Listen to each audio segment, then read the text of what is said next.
So welcome, everyone. This is our first DGR committee meeting of the year. It's Monday, January 29th. I'm in the chambers with Councilors Sullivan, Ocasio. Vacon is online, and myself, of course. Also in the chambers, Councilor Bartley is present. And online we have Councilor Anderson Burgos and Councilor Devine and Councilor Murphy-ROMBOLETTI. Additionally, in the chambers we have Mr. John Dijak, Aaron Vega from OPED, or Office of Planning and Economic Development, and also Vadim. So thanks for joining us. I just wanted to get this off to a good start, and I will entertain a motion. One would be good. Okay, motion to take up item number 1. So motion item 1 to approve the minutes from the 18th meeting and December 18th, 2023 meeting. So moved. All in favor? Aye. And sorry, I forgot to take the motion to take a roll call vote for the purposes of this meeting. That would be applicable to all motions to remove an item from the table, place items on the table, package items, or suspend the rules unless there's an objection. Can I get a second on that? Second. And all in favor, roll call. Aye. Aye. Aye. Councilor Bacon? Aye. Thank you. All right, so I'll take up motion for item 2. Motion to take item 2 off the table. Second. Thank you. All in favor? Aye. So And motion item, to open the public hearing. thank you. Do I hear a second? Second. All in favor? Aye. Aye. So item 2 is a public hearing that's been continued several times. It's for a special permit application of Salmar Realty LLC, care of Peter Martins, for a special permit for the proposed coffee shop drive-through restaurant at South Street Plaza, a portion of 209 South Street. It's my understanding that we're still not ready to deal with that and that there's some things in the works. So I would like to propose to continue that public hearing to April 15th. Question for the chair. Sure. The request here is looking for February. Oh, really? Yeah, I believe so. Am I looking at the wrong one? The requester is looking for February? It says scheduled for Monday, January 29th to a date certain in February 2024. Okay, well, that would work for me. I think we already looked at a February date. He said the 27th of February.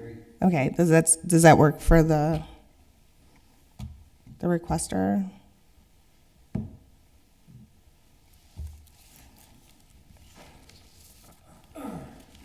All right, so I'm gonna, Motion to continue the public hearing till February 27th. Second. all in favor? Aye. Sorry. Oh, at what time? Sorry. So February 27th at 6:30 p.m. No, yeah, I thought we wanted to push it that far, but I guess not. I'm sorry, did we have a second and I agreement? second it. Okay. Yes. All in favor? We agreed. Aye. Thank you. So that public hearing is continued to February 27th at 6:30 p.m. Okay, motion to take up item number 3. Second. All in favor?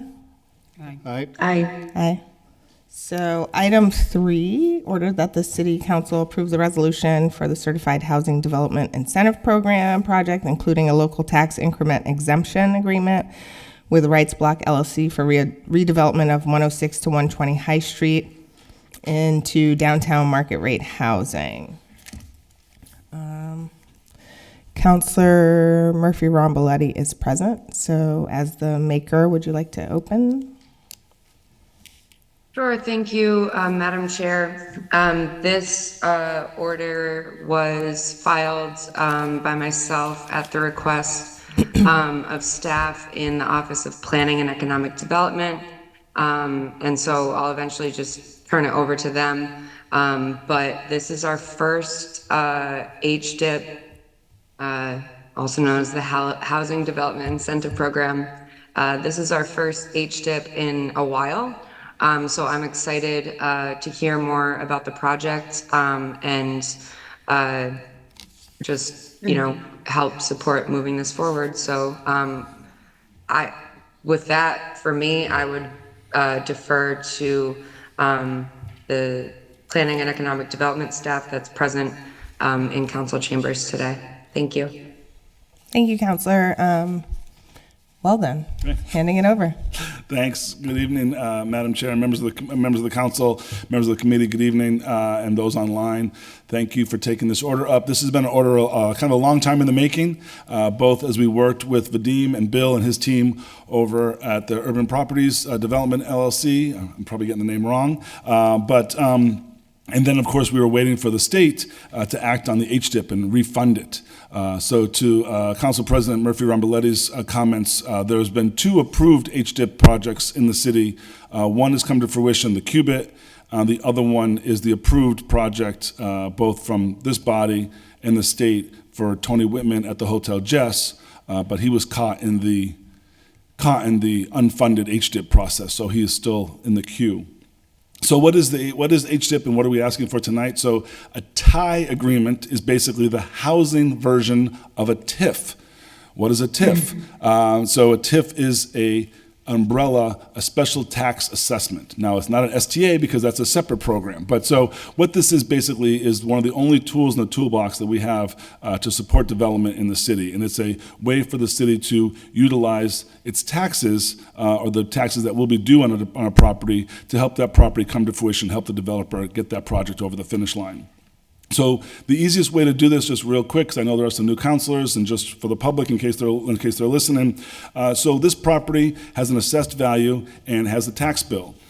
Just to keep it easy, we'll say that tax bill is $1 a year, right? So they pay that $1 a year. Right now, it's a vacant building. They have storefronts that are activated, so the residency, the upstairs, is empty. They will do this development. They will invest hundreds of thousands of dollars, and that will, of course, increase the value of that property. What the local option is to say, we appreciate that, we were going to support this development, and we're going to incrementally build in the new value. So once the project is complete, you'll notice on the schedule, it says 100% exemption. So some people think we don't get anything. No, we still get that dollar. We still get that first dollar that the property was always worth. In year 2, we get $1.20, year 3, $1.40, et cetera, et cetera. So within 5 years, we're getting the full new value of that property. Now, in this case, since it's residential, and you look at the schedule, the quote-unquote exemption that we're providing to them from the city perspective is hovering around $40,000 to $45,000 estimated today.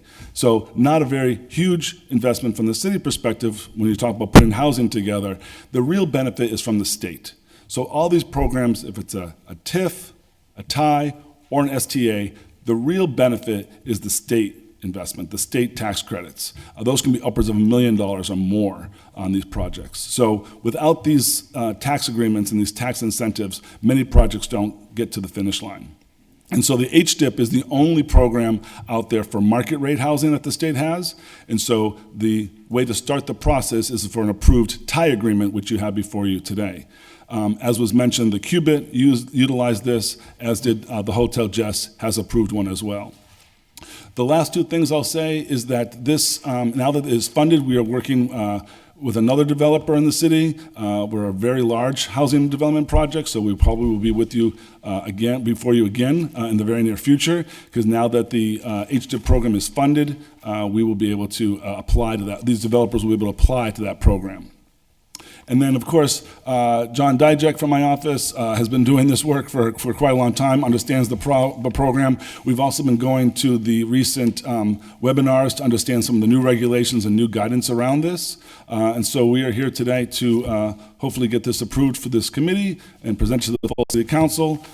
This tie agreement, again, it's very important to remember that we continue to get taxes on this property. We're never foregoing the full value of the property. We're only giving a break on the new value, the new invested value. And so, again, one of the few tools we have in the toolbox. This project has been in front of us for a while, so we're very excited to see it come to fruition and come to you tonight. I think that pretty much covers the sort of big picture. You know, all the details are in there. Of course, we work with the law department, we work with the mayor, and of course the assessor's office to put these numbers together. So this is definitely a team effort.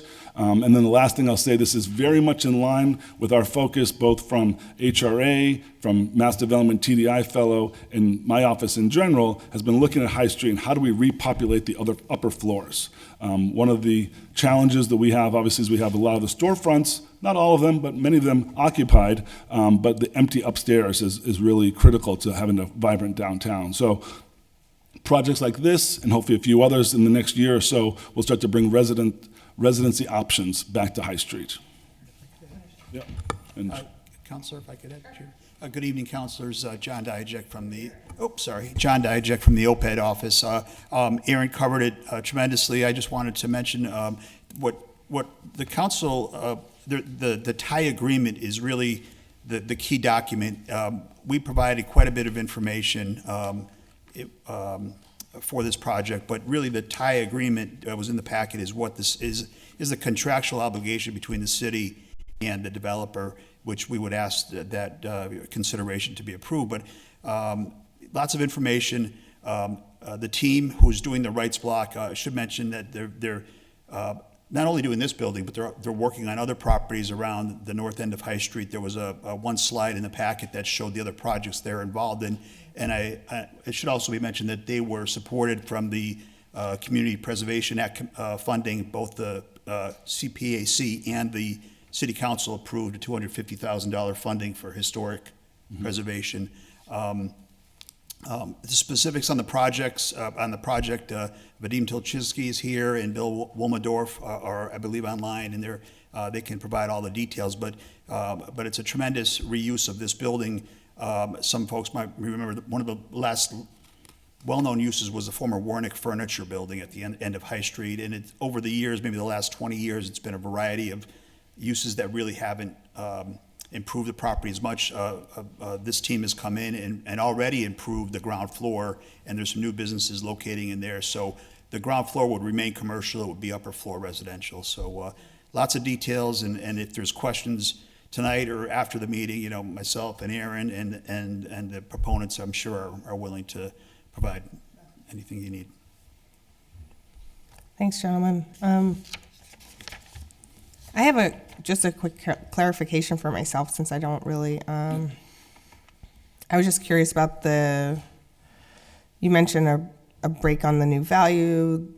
Is there a subsidy coming from the state then? Is that what it's considered to invest in this? They leverage this it depends on the program, but different programs, they would leverage this for additional tax credits. Based on the new future value after investment, Yeah. okay. The low-income tax credit waits till after the project is done and reviews all the investment that went into it to create the subsidy, but I believe the HDIP is more of a known factor up front. And so, like all these projects, it's you know, they've got to create the financial deck, as they say, right? Yeah. So it's a piece of CPA, it's a piece of this, it's their own privates, it's bank funded, it's state subsidy, it's a puzzle to get these projects together. And again, when you're talking with Vadim and Bill they're not quite emerging developers. They have a lot of experience under their belt, but they're taking on these little bit bigger projects. These 8 to 20 unit projects, particularly on High Street and Main Street. Much different than a wind development as far as scale, but the same exact thing. I mean, wind development has 11 different pots of money that they're utilizing to get 86 units of housing together. So, same programs. But again, when we look at the market rate, which is what we really want to start to incorporate into our mix, I think this is the key. And again, with these programs, they're often coupled on the bigger projects with some low-income or affordable housing as well. Okay, and just one more thing, and excuse me if I'm asking questions no, that are please. obvious to others, but, so you mentioned that there's a deferment, so money that goes into the project helps defer their tax bill? Can you explain that again? Sorry. So, I mean, I'll try, and then John come back. So, I mean, it doesn't defer short their tax bill. version. So, I mean, so they would get their certificate of occupancy, right? So they finish the project, we'll fast forward 2 years from now. So they finish the project, they get their certificate of occupancy. The next thing that'll happen from the city perspective as they occupy the building on their own, the assessor would go reassess it, right? So the assessor's obviously looking at sales, that'll impact the assessed value of properties, and then there's a cycle of when they inspect new properties. I think it's every 3 years, but of course, when a new project like this comes to fruition, they will come and inspect it. So they'll have a new value generated. Of course, this is already sort of the quintessential high street project because they're paying the commercial rate on the ground floor. They will be paying a residential rate in the upper floor, so the assessors, they do all this. So they would have that new tax bill. Again, just making up the numbers, it's $2. Right. Instead of that $1, right? Because it's improved, it's doubled in value. But we say we're going to just take $1 the first year, $1.20, $1.40. So we incrementally build in that new value. Gotcha. So we always get that original dollar, so we never lose that, and we give them a break in the first year, and we get to 5 years. These agreements can go longer, but we feel that working with the city council and working on the projects here in the city, 5 years is a good number to work with because you start going out 7 years, 10 years, it just gets more confusing and the ratios get changed and values change, and so keeping it to 5 years, it's much more controlled. And it's also much more realistic that the values and the estimates that are being made today are going to be more realistic, right? If they go out 10 years, 15, suddenly things kind of skew. All right. Thank you very much. Actually, that 5-year timeline, I think, is pretty fantastic since I've heard some pretty outlandish timelines before. I'd like to open it up to any other counselors who have any questions. Counselor Sullivan. Thanks, Aaron or John. A couple of questions. Number one, I'm looking at the documents here, and it says that the property owner is Wrights Block LLC, but 2 pages before it, it says Urbanist Development owns Wright Block. So who is the real owner here? Urbanist Developments? I'm going to say one comment, and then for you to invite the developer into the conversation, but I'm assuming that Urban Properties is the umbrella corporation, and just like everybody, when they get a new building or new property, they create a new LLC for that property. So I'm assuming it's some sort of umbrella, and then the local LLC for that property, but I would defer to Vadim and Bill to answer that for sure. Right. So I don't know if you officially need to bring them in, or how you do that. Sure. Vadim, would you like to touch on this? Anywhere you like. Yep. Here, at the microphone, whatever's comfortable for you. Thanks. Is it on? It might not be on. There you go. There you go. How's this? Okay. Hi, everybody. Vadim Tolchinsky from Urbanist Development and Wrights Block LLC. So before I jump in, I just wanted to say how tremendously grateful we are to everybody up and down at all levels of government in Holyoke. We've, since day one, felt tremendously supported, morally and otherwise. So I just want to make it known, particularly the OPED department, but City Council and everybody has, privately, publicly come up to us and voiced their support, offered help. So we feel tremendously grateful. And for that, as Aaron pointed out, we've really felt like we've made Holyoke our home, and this is not the first nor the last project. We have 3 on High Street. We're working on a 4th, and we hope to do many, many more. So, but he also said something else, which is that this takes almost exactly the same amount of effort as the wind project, and unfortunately, when you see these vacant buildings on High Street, that is largely the reason why, which is that the people that bang their heads against this, the same amount of effort can build 8 apartments or it can build 300 apartments. So those people tend to think it's more worth it to go redevelop a giant mill in Albany or Boston or New York. And so, what we're doing here is much more a labor of love. And, we feel that if we're not going to tackle these, 8-unit, 20-unit buildings, no one's going to. So I just want to say thank you to everybody. But to answer your question, yes, every building is owned in its own LLC, and Urbanist Development is the brand that we operate under. So, Okay. yeah. Yep, just a question. And in the order in front of us, it says it's all going to be developed into downtown market rate housing. But when I look through this, it says mixed income housing, and then 3 of them set aside for less than 30% AMI and 15% restricted individual household. Oh, the same thing, yeah. So, Yes, that's right.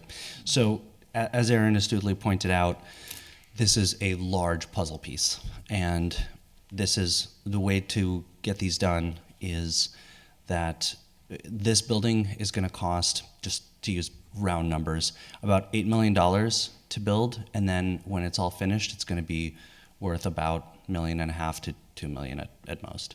So the vast majority of that money is going to have to come from subsidies, and this HDIP program is going to be a big step in that. So when we spoke to HDIP, they made it very, very clear that if we don't have a tie agreement, they're not even going to look at our application. And not us. I mean, this is just across the board.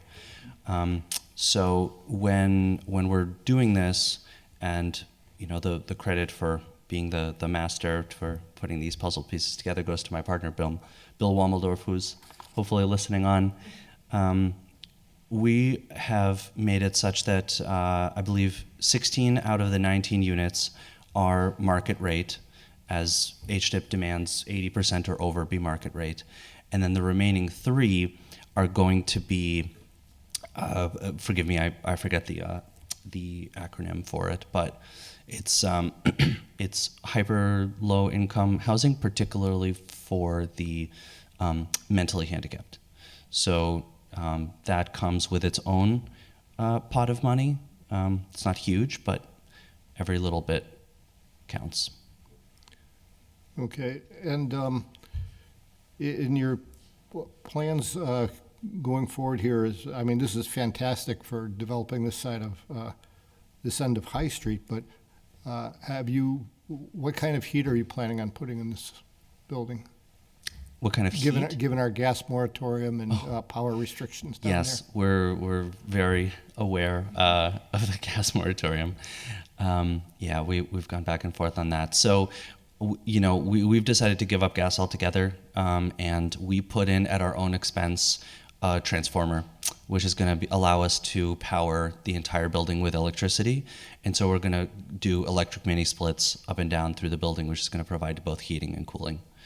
And that was actually one of the very first things that we did. We dug up the street, Oliver Street, basically almost halfway down. Yep. We put in a transformer, all on our own dime, because the power was insufficient for, modern heating and cooling needs and the rest of it too. Yep. All right, and then my last question, and this is just kind of looking out for you as you go through this and the costs of it. Have you looked into the sewer and water connections as well? Yeah, so we got a little bit lucky because right behind it, Lyman Terrace was being redeveloped right at the exact same time. So this is kind of kismet and also Holyoke working with us and supporting us. So we were able to piggyback a little bit off of what they were doing. So we kind of helped each other out. So basically the entirety of Oliver Street was dug up for the purpose of running these electrical lines. So they ran it halfway up the street, and then we ran it the other half of the street.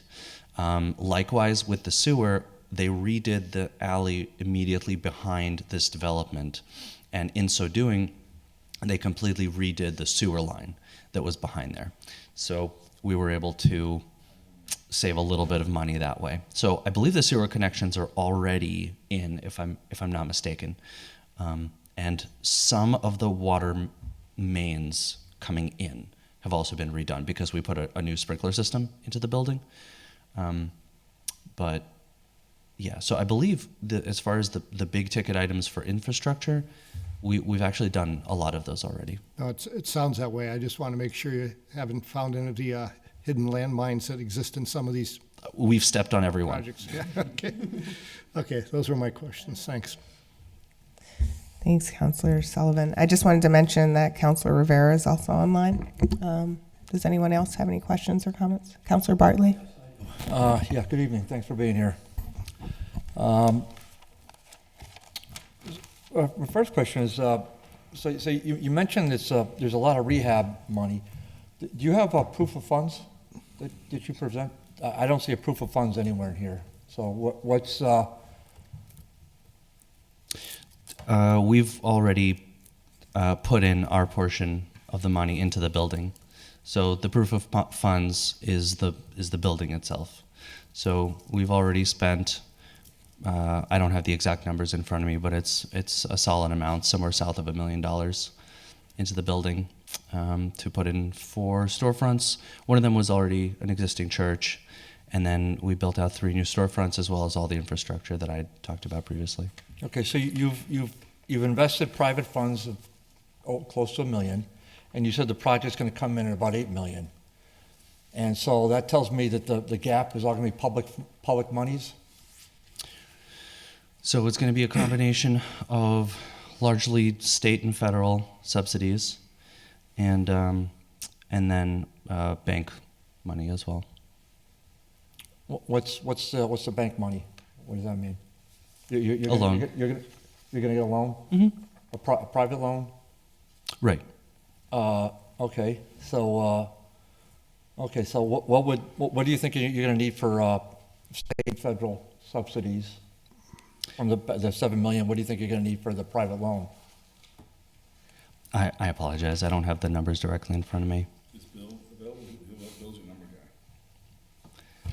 Yeah, Bill's the numbers guy. I'm not sure if he can. He's actually out of the country right now. I do see him on I apologize. by phone, but I'm not sure if he's... I think he might be listening in, probably Okay. gnashing his teeth. Yeah. Good evening, this is Bill. Oh, welcome. There he is. Thank you. Oh, greetings. Good evening, counselors. Yes, so I can speak a little bit on the technical aspects of the financing. Just want to make sure you can hear me okay? Yes. Okay, excellent. So about 1.5 million is federal historic tax credits, which we have secured the approvals for with the Park Service. About a little over 1 million is state historic tax credits, which we have accumulated awards. It's a little confusing to describe how it comes in, but they come in small tranches. So we've gotten the initial approval, and we've secured about maybe about a quarter of those awards. You can earn the rest of them throughout construction, so we anticipate to get about $1 million of that. Similar to how the wind project operates, we kind of accumulate those over time. It's about $2 million for the bank loan. That'll be just an amortized bank loan on the property. And additionally, we'll be going for about a little shy of $2 million for HDIP state tax credits, and those function like the state historic. And then we'll be going for about $500,000 of state subsidies for those Department of Mental Health units. There's a variety of other kind of miscellaneous subsidies in there, and then kind of the remainder is our private equity. Just on the last part, for the DMH units, those are, so there's going to be DMH tenants in the property? Yeah, those were those 3 units that we mentioned that are not going to be market rate. Okay, those are the 3. They're not, okay, I did see those. So 16 are market rate, 3 are for DMH. Exactly. Correct. Okay, I wasn't clear on that. Okay, and a $2 million bank loan. Did I hear you say that? I believe Bill? that's right. Okay, Sounds I right. thought I heard him say that. Yes. Yeah, that would be that'd be quite a feat on a building that's not going to be worth maybe but half of that. So I'd be I mean, I'd be impressed if you got a loan of that amount on a building worth half of that. That would be quite a, Which one, for the $2 million bank loan?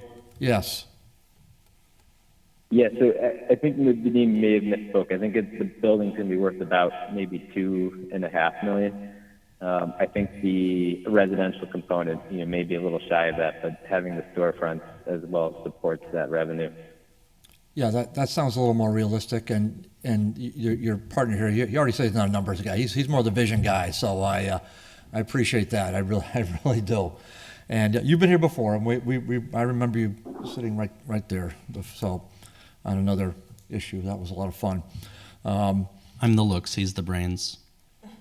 Wow, there you go. Wow, I'll tell you what, you guys can Uh-oh, Bill. You guys can discuss that over coffee later on. So I'm sure we'll hear that story at some point. All right, so I'm just going to keep going if I can. And again, I always say it's always through the chair, but I don't want to keep saying through the chair, okay? But that's just You don't have to. It's fine. No, I realize that, but I just like to. That's just a formality of it. Okay. What attracted you to this building? That's a great question. Well, I should speak a little bit more about what attracted me to Holyoke. So I'm actually not originally from here. I am an immigrant. I did most of my growing up in Boston. I lived in Canada. It's where I went to school.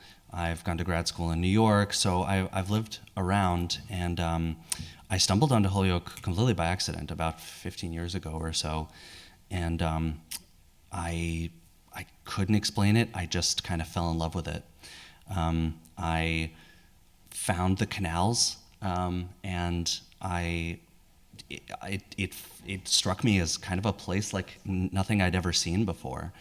And so when I was doing my grad school in real estate development in New York, my thoughts just kept coming back to Holyoke.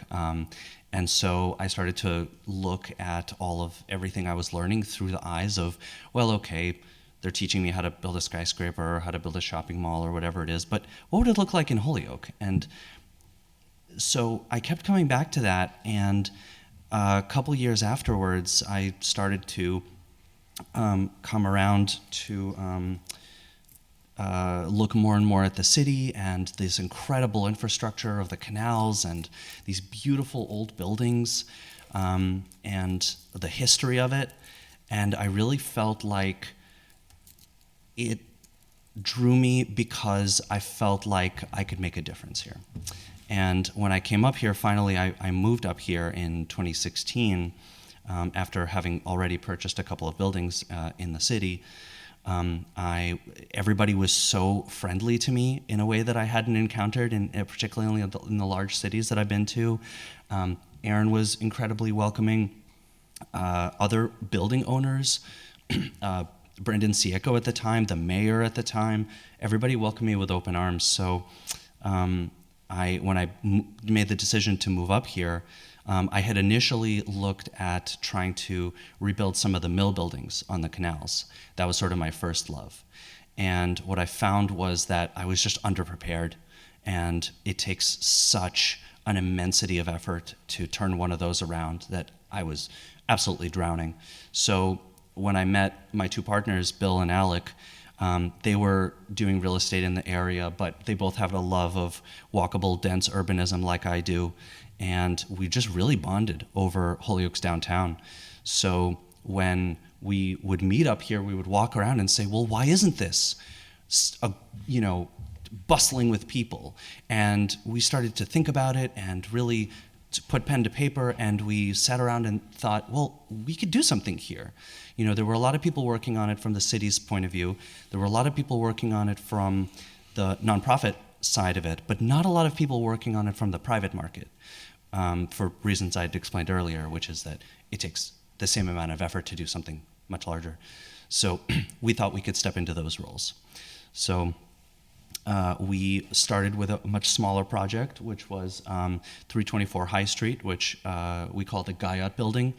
Some of you may know it as where the Metro PCS is. We really felt like we got our legs under us, and so we decided to go for something a little bit bigger and tougher. So that's when we this opportunity came to us. Somebody was trying to get rid of this building, and the pieces just fit. So we talked to the city about it. We talked to Aaron about it a little bit, and we really thought we could do something. So now it's been, a couple years, and we feel like we're really at the point where we could really get traction on it, and that's why we're here today. Okay, that's good.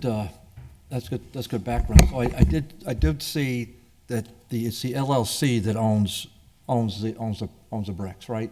I also saw on the Registry of Deeds site that there's a property preservation restriction agreement. Now, did that trigger the historic tax credits, or was that a prerequisite to historic tax credits, or is that just something from the? Actually, no. No? So we got lucky, or Holyoke is lucky in the sense that in order to qualify for historical tax credits, both at the state and the federal level, a building has to be deemed historic, and it has to be on the National Historic Registry. So the top 3, I believe, blocks of High Street is already on the National Registry neighborhood. I believe it was in the late 80s, and it's called the Northern High Street Historic District. So we got to skip that initial cost and effort. So that was really nice. What that preservation restriction that you saw is about refers to the CPA funds that we got. So we were lucky enough to get CPA money to go towards, but won't cover the entirety of, the cost of replacing the windows with historically accurate windows. So the reason we asked for that grant is because to replace those windows with kind of your regular vinyl siding costs maybe about $1,000 per window, whereas to have historically accurate windows involves research and custom dyeing and all this kind of stuff. It makes it about $5,000 a window. So we chose to get those windows for 2 reasons. One is we really believe in preserving Holyoke's unique history. We think it would be a real shame to lose these assets, and that's a big part of why we're doing what we're doing, is we're really trying to save these assets. I mean, we've all seen buildings get torn down left and right. We stood and watched one get torn down right across the street from our building at 111. And then the other reason is that it furthers our case with the historic tax credits as well. So in us spending a little bit of money and the CPA matching a little bit of money, we're able to take that and leverage significantly more money at the state and federal level.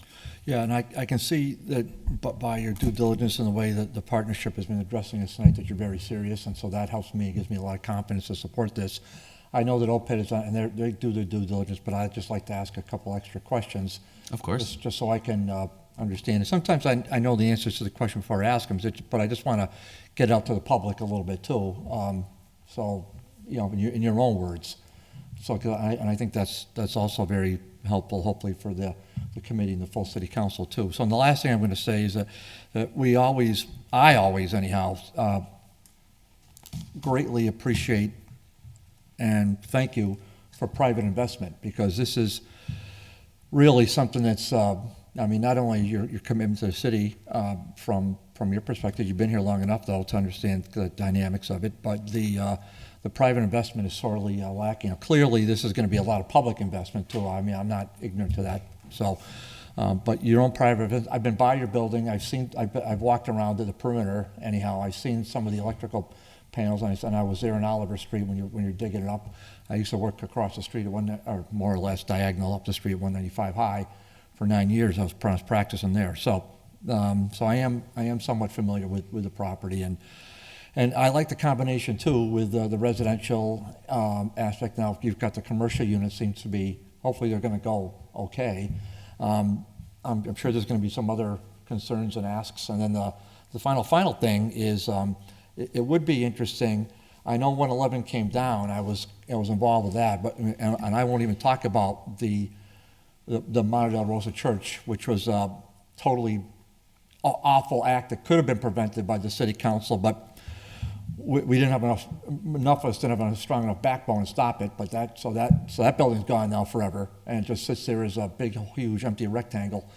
And but at 111, that would not be a bad thought for parking, off-street parking. So I'm hopeful that something to that effect. I mean, I know that's a costly sum to redo that and maybe to obtain it, but that sure would be a nice amenity for that part of High Street, I would think. But enough of me. Thank you. Thank you, Councilor Bartley. Does anyone else have any questions? Just two quick comments. I mean, obviously. I guess. Through the chair, just two quick comments. So, great questions. And to Councilor Sullivan's point, I mean, this is something we've been working with all the developers on High Street and with HG&E about the transformer issue. It adds $75,000 to $150,000 for every project. So, working with the team at HG&E, I wish they could create a grant program for this, but it is what it is. So we're working with them. And then, Councilor Bartley, to your point, I mean, those storefronts, they've done a good job of getting those storefronts activated. Obviously, there's the Boogaloo Bar, there's the new, it was Kai Eli's, now it's going to be a new restaurant. There's the commercial kitchen, which is coming back online, and then the church still. So we will make sure we get you an invitation, because I believe it's Valentine's Day that the new restaurant's opening. So Camellia's? Oh, that's cool. Yes, we're incredibly excited. The tenant that we got in there is so passionate, and what she did with the space, I can't even describe it. You have to see it to believe it. I mean, she completely reimagined it. So I urge anyone and everyone to come out on Valentine's Day as the grand opening. And, That's a Wednesday, right? Yes, but she'll be open every day No, after that. So That's awesome. Thank you. Councilor Bartley? Yeah, just Aaron. Oh, sorry. You're next, Councilor Anderson Burgos. Sorry about that. Oh, see. Go ahead. Oh, Councilor Anderson Burgos. Oh, it's okay if Councilor No, you're up. You're up. Let's go. All right, thank you.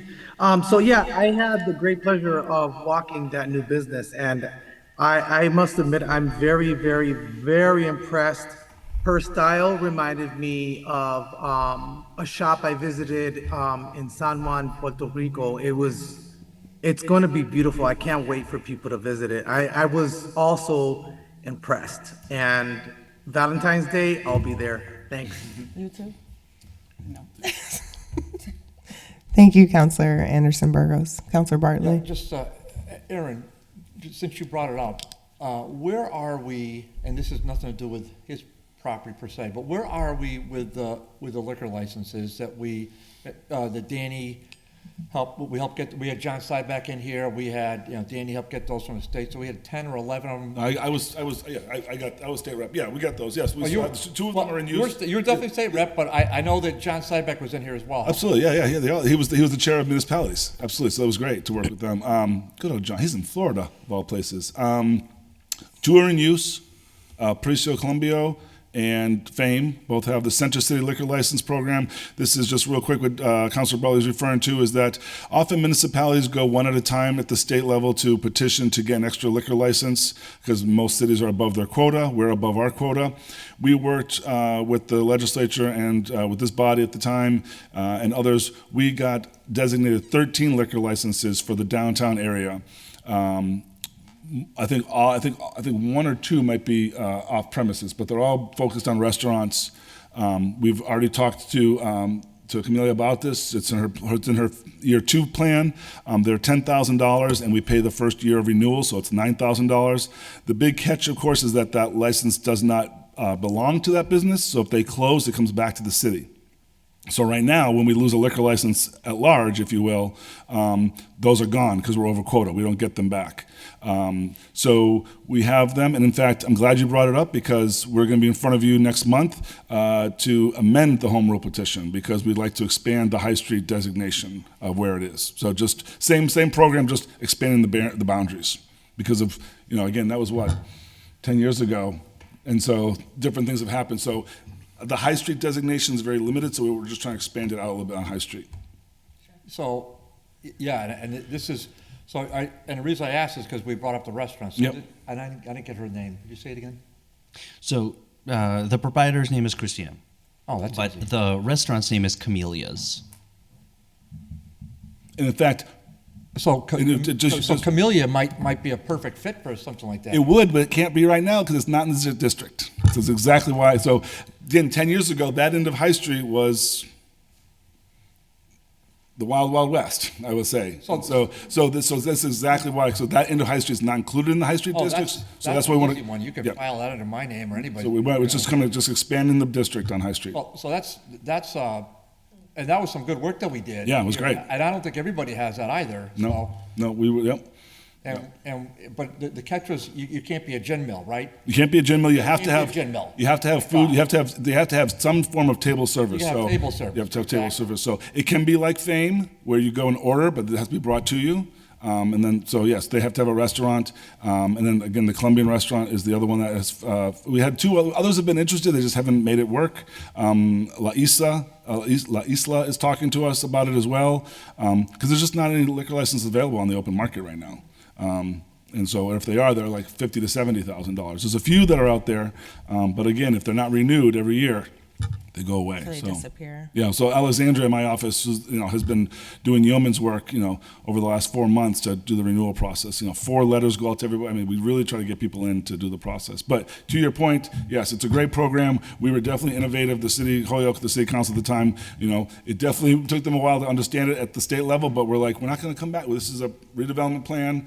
And so, yes, we'll be back to you just to kind of amend that. But credit should be due to Councilor Bresnan, because he really kind of led us in that one. Did he? Okay. Yeah. So Great. And thank you for your help. Absolutely. Thank you, gentlemen. Councilor Bartley. Oh, no, I'm good. What's a gin mill? Like you just came in, pay $1 and just got your gin, just like a speakeasy, no. My definition of a gin mill, you walk into a bar and they don't serve food other than chips. Right. Got it. That's, you don't walk in. Thank you for that clarification. Yeah, you don't walk in those places. But a restaurant, that'll make it nice. Yep. Do we have any other questions or comments on item 3? No? Okay. Well, Motion to approve the tax increment exemption for Wrights Block LLC. Second. awesome. And just before we move on, I'm not changing anything. I just wanted to mention that I think walkable cities definitely require businesses with residential, so I appreciate this effort. All in favor of sending Need a this roll to call. committee? Roll call. Yeah, sorry. Roll call vote for all in favor to send this to full city council with a positive recommendation. Oh, that's my job because Brenda's not here. Got it. Counselor Bacon, Yes. Counselor Sullivan, Yes. Counselor Ocasio, Yes. and me. Yes. Am I missing someone? One. Anderson Burgos. Counselor Anderson Burgos. Yes. Thank you.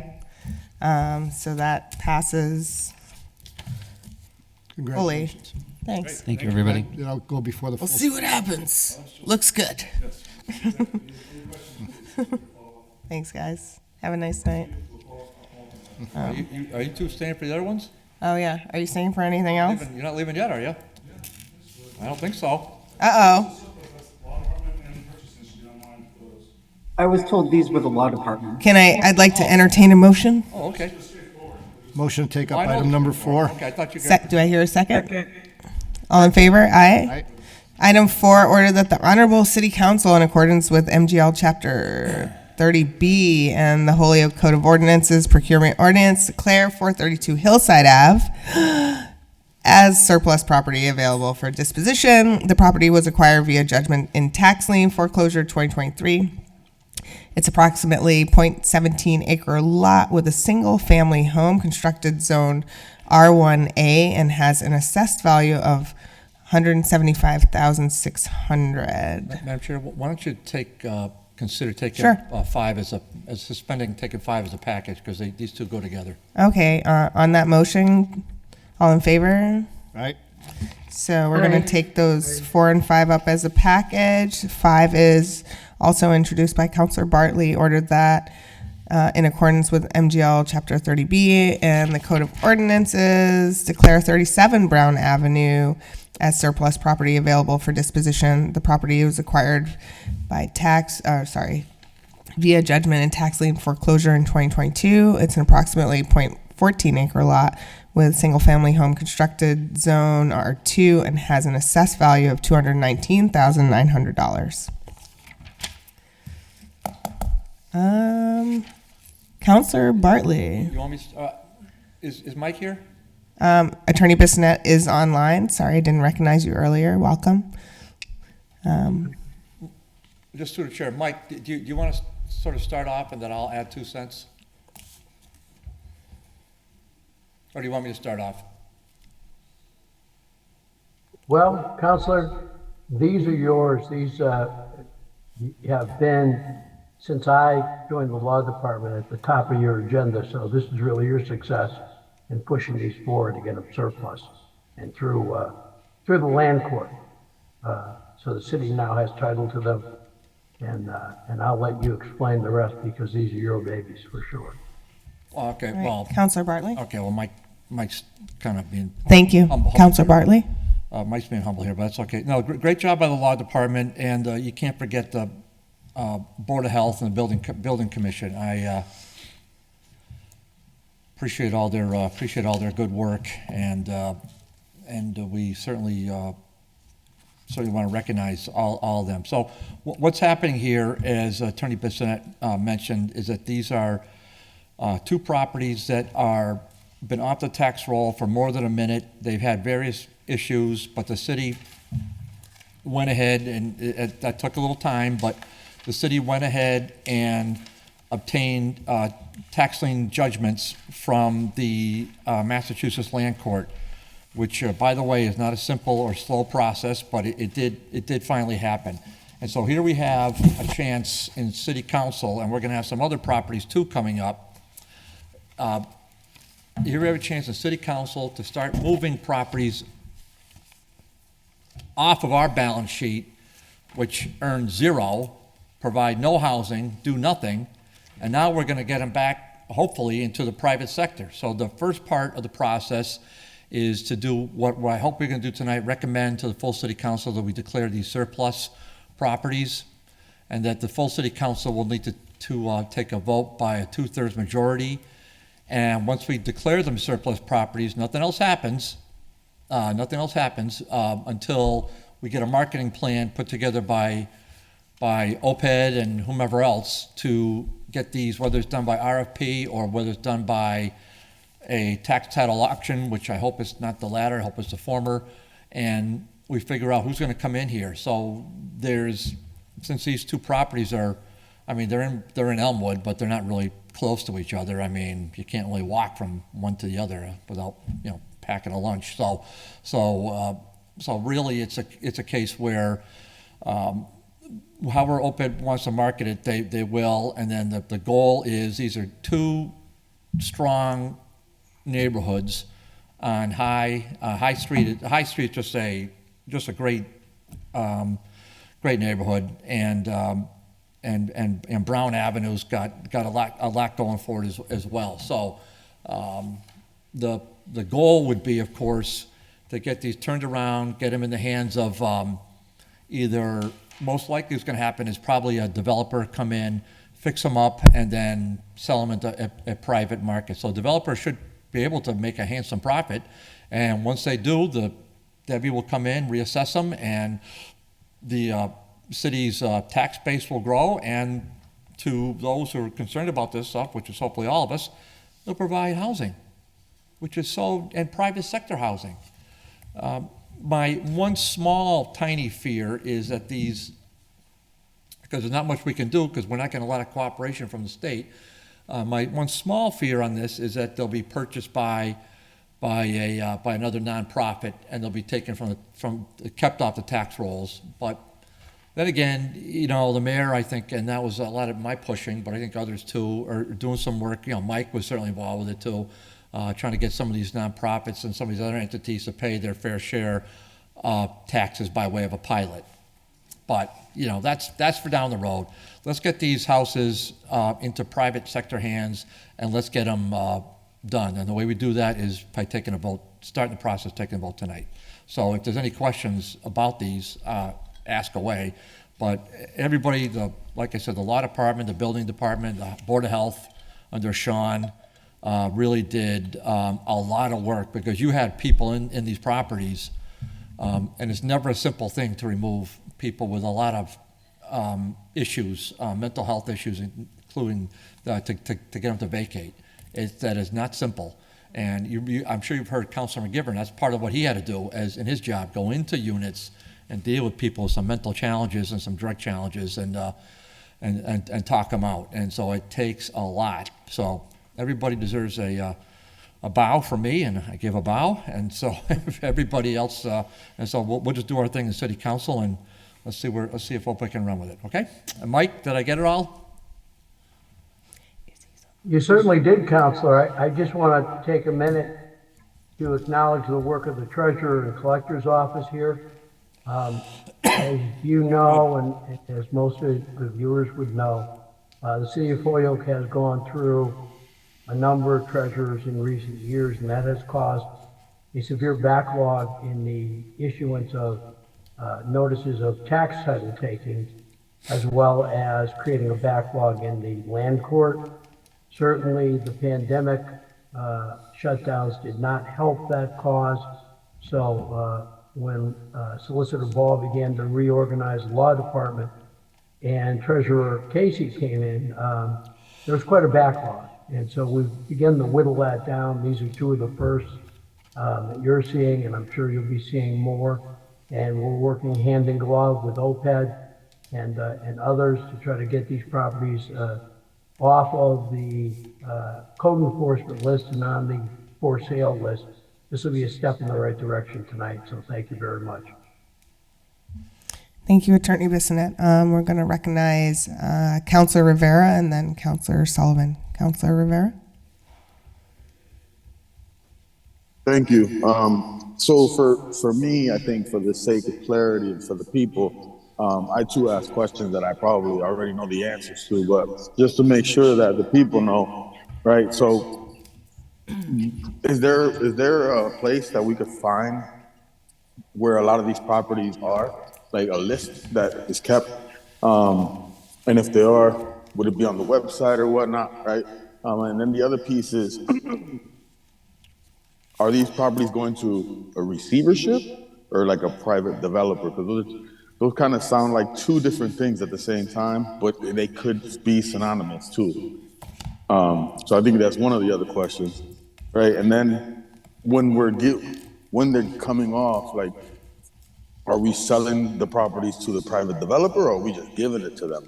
So like there's questions that come out of that. And I'm wondering if someone can answer those questions. Just not for me, but more for the public and having more of an understanding of how the process breaks down. Thank you. Thank you, Councilor Rivera. Councilor Sullivan. Oh, sorry. Yeah, no, Did you want to respond? No, I'll go to Mike, and Okay. I'll try to help a little Thanks. bit. But Mike knows all the answers. Okay, great. Yeah, Mike will know how to do it. Well, I think Councilor Rivera touched on one of my questions. Attorney Bissonnette, just these have sat, we've had a judgment on these for 12 years they've sat there? One of these has sat there in tax title for a dozen years. And the case in land court did not move forward quick enough for whatever reasons. When we came in, we found out that the title owners had actually been deceased and that living in the house was a two-time distant relative. So it was unfortunate and it was a bad situation, but Counselor, they refused to leave. So we not only had to go to land court to get the city's title for the back taxes, we had to go to housing court because there were so many code enforcement violations that whatever their right to be in the house, they didn't keep it up. So that was a difficult situation overlaid with, as I think Councilor Bartley pointed out, some mental health challenges. So that was a difficult process, but that was not the only one that's been a decade or more older. We reviewed the list and found some going back to 1983, in tax title. So a lot of that list has since been cleaned up, but there were some, if I recall correctly, over 350 properties that were there. I think that's down to under 100 now. So that process is working its way through.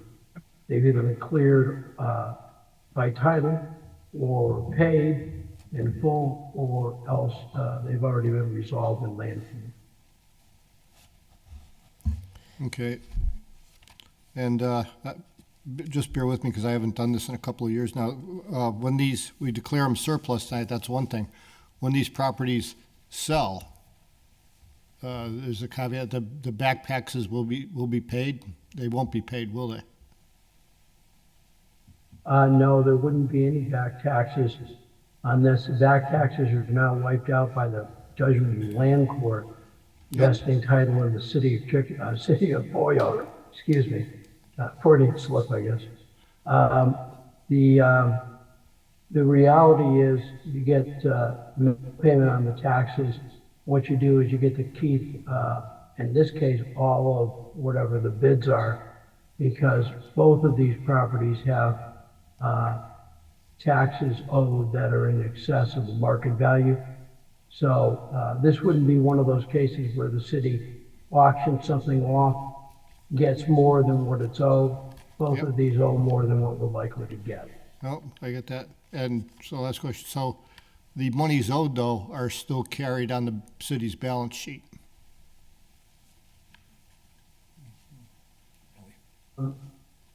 That one I don't know the answer to. I believe that's a function of the treasurer's office when they get to take those off the accounts receivable, but I'm not quite certain how that works. I do know that in past years, and looking at past balance sheets to get a handle on some of this, I've seen up to $19 million in back taxes written off. So I know there's some serious numbers there, and that's why the mayor and the treasurer decided to really look deep into this. And that's put us on our path to collect money and to start moving on these land court judgments. All right, well, I guess that's a question for another day, whether these have already been written off or they're still on the books. And how many more are still yet to be written off. But maybe that's a future order. Okay, Thank you, Councilor Sullivan. And thank you, Attorney Bissonnette. Councilor Bartley? Yeah, so let me try to answer the last one first. So if I may, through to Mike and Mike, the way I understand it is that the overall tax base for the city of Holyoke shrinks every time there's a write-off. So there's no balance sheet. I use that very loosely, very liberally. Mike, you're a private sector guy for years and years and years, and you kind of get that better by. I use balance sheet very, like I said, pretty loose. So, so when we carry these properties and they go into tax title receivership, and ultimately there's a judgment, as Attorney Bissonnette noted. That value there was a value on the assessed value, gone. There was a certain amount of money that was being carried for owed taxes, gone, wiped out completely. The way you get that back is when we started the receivership program, you would get the receiver to pay the property taxes. And very important that the committee try to grasp this as best you can. So, but a receiver, you gotta remember, is generally a private sector person that's in it for what? They don't care about, they care about cashing out at the end of the day. So the receiver is gonna look at everything if he or she is smart on it, and they're gonna determine what am I gonna put into it, including what do I have to pay back the city for overdue taxes. If it gets to be an outrageous number, which I'm pretty sure these both were, as you saw the track record, a receiver is not going to even be interested. So there's no point going through that process. But fortunately, whether it's our law office or Mike Siddell, I mean, you've met Mike Siddell before, I know you have, he's been in here. They're a very reputable Springfield firm. That's what he does. He does goes to land court, and he that's it. So, but and I'll answer Councilor Rivera's question. No, this is not receivership. But as Attorney Bissonnette rightly pointed out, when it's sold, and it would be sold, it wouldn't be gifted or granted, it would be sold by the city, whether it's through an RFP or through a tax title auction by the treasurer. Like I said, I hope it's not that, because we're just not set up for that sort of stuff. But hopefully it'll be an RFP. That check, whatever it'll be, just say it's $50,000, that will go directly to the general fund for the city of Holyoke. And that will be held, and then title would transfer from the city of Holyoke. Mayor would sign it and sign a deed to, ABC Company. So that's for $50,000. ABC, then in that deed, that's where you have the Joe McGivern type of thing. And do you want to have a reverter clause and all that? That's stuff that, Mike Bissonnette can guide us on a little bit better. But that would all be part of the RFP packet. But hopefully there'll be a reputable developer. These are, like I said, two good neighborhoods with, I know so many of the neighbors right around both these houses. There are a lot of good families. And they would love to hear something about a good family moving in. So I think it's a win in so many ways for the city, for the developer, and for the back end buyer to get a good home and good neighborhood. So ultimately, but it's got to start somewhere, and it's got to start with this declaring a surplus. Okay, my last question would be probably for Councilor Bartley through the chair. Do we vote on these individually or as a package? Well, we if I may, we took them up as a package, so they'll be before us at City Council. You can vote on them. If we can somebody vote on them together somebody has or an objection, individually. yeah, somebody has an objection, but I think you can vote on them together. Well, that's what I'm saying. If somebody, when we get to the full council, we'll send them as a package to the council. And they have a problem with one, it'd hold the other one up. Yeah. No, I don't. Well, we'll vote on them separately tonight then. Then just do it that way. Even if we send them as a package to council, we would vote on them separately as individual items. Either way is good. All right. I think. But so I hope that answers your. I hope you learned a little bit and answered some of your questions, because receivership is a great tool by the city. Again, Todd McGee deserves a lot of credit for that. Councilor Jourdain deserves a lot of credit. I was there, but Danny Bresnan. So that's a really great tool. And it's funny, if I may, I was just talking to the Attorney General's office today. There's a new attorney there, and she's coming down on one of my clients for receivership in Holyoke. And she said, "Are you familiar with it?" I said, "Well, I happen to be familiar with it because I helped write the ordinance on it." But we had a very positive conversation. But my point in saying this is that the receivership program unfortunately fell dormant in the city for the last 2 years. Now, according to the Attorney General's office, with Jane and with Mike, they're picking up the reins, if you will, and starting to pull that forward a little bit. Nice. So because we had some. Our Attorney Barnes, man, we had these packets they were like huge packets of properties, and you just seen them. Chapin Street, High Street, Maple. They were derelict properties that turned into beautiful, and now they're in private hands. This is what we want. We don't want to be holding on to houses as a city. That's the last thing we want. So receivership is great, but when you can't do receivership, you got to drop the hammer and take them to land court and get them through a tax title. But ultimately, like I said, if we take the right votes, in my opinion, we're going to get them into private hands, maybe even this year, and that would be a win. All set. Yep. All right, so I'm going to channel my inner Vacon and ask, what is the will of the body? Motion to. Oh, sorry. Chair, Councilor Vacon, did you have a question? Oh, that's okay. Counselor Sullivan can go ahead with the motion. Okay. So motion to declare parcel, 432 Hillside Ave, item number 4, and what do we have, 57 Brown Ave. Oh, is it 57, Mike, or 37? I thought it was Sorry, 37. 37 Brown Ave as surplus and available for disposition. Do I have a second? So all in favor, I will call a roll. Councilor Sullivan? Yes. Councilor Ocasio? Yes. Councilor Bacon? Yes. Councilor Anderson Burgos? Yes. And myself, yes. Let's send it to the council. Okay, great, thank you. All right, awesome. We sent it. What else is up? Can I get another motion? Motion to take up Motion item to number take up 6. item 6. Second. All in favor? Aye. Aye. Item 6, Law Department and Mayor be invited to the City Council to discuss an update on the city's use of the receivership program, including current properties being targeted and others that are excellent prospects for required repairs. I also would like to see if we can use this for larger scale problem rental properties with the right receiver, as has been done in larger metropolitan cities.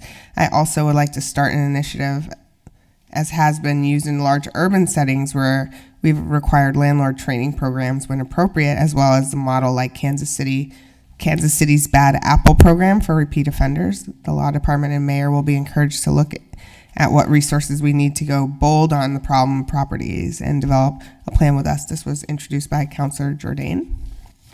I do not see Councilor Jordan present.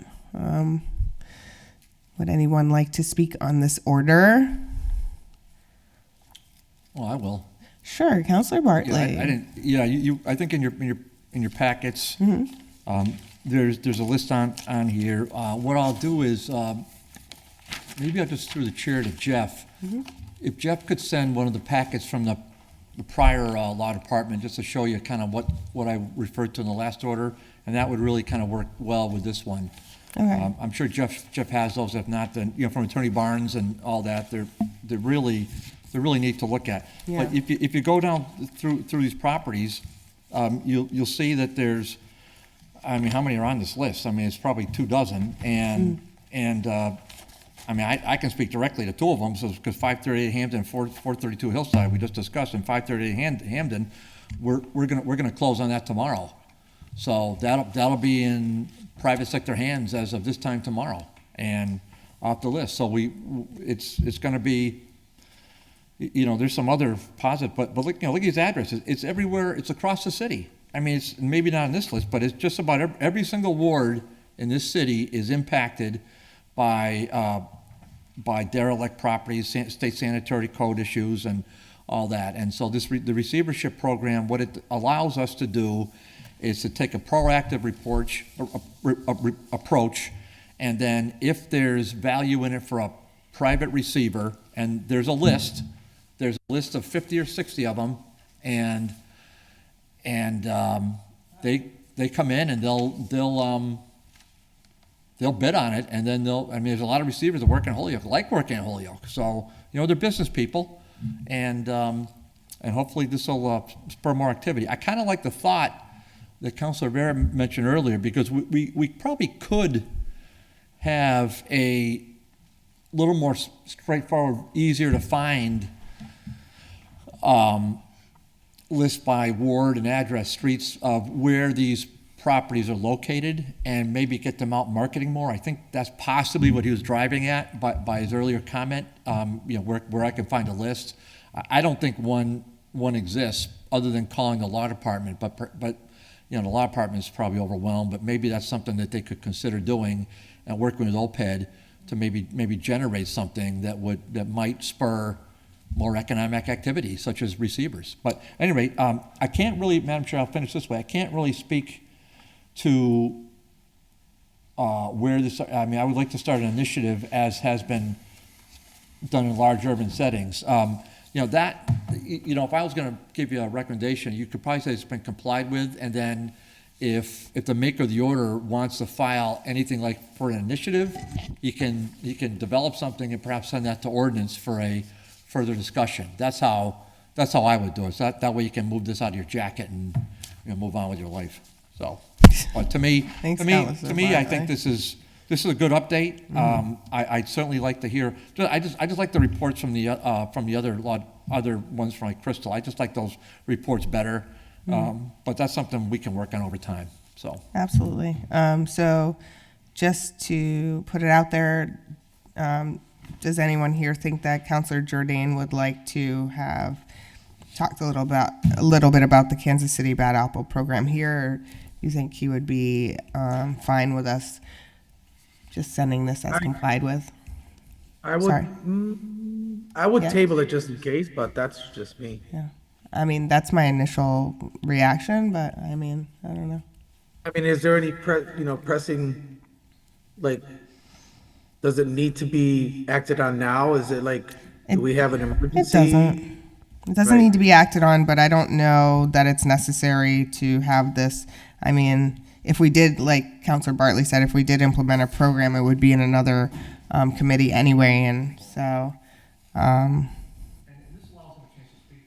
Well, maybe we could just act on it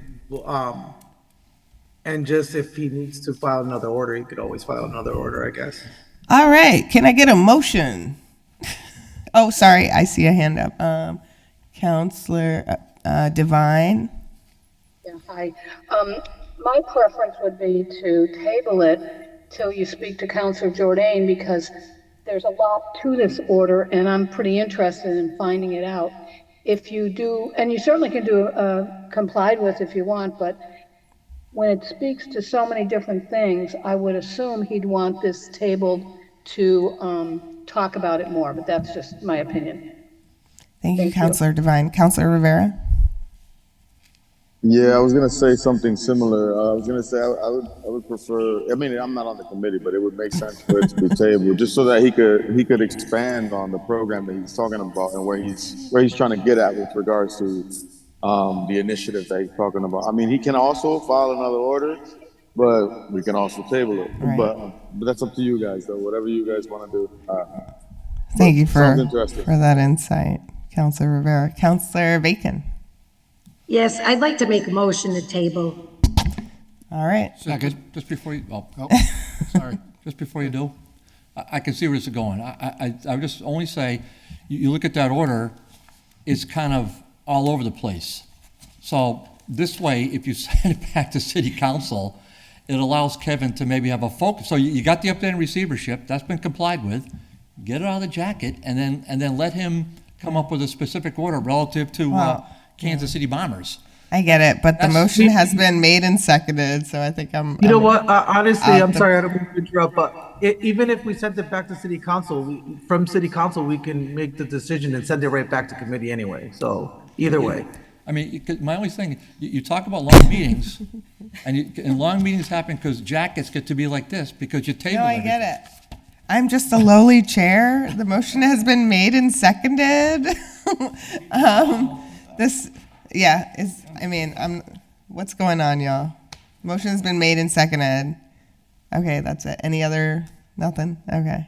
So, I'm gonna call a roll oh, we don't need that to table it, do we? Yeah, All in you favor? really- Aye. Aye. All right. Any other motions? Motion to adjourn. Second. All in favor? Aye. Bye.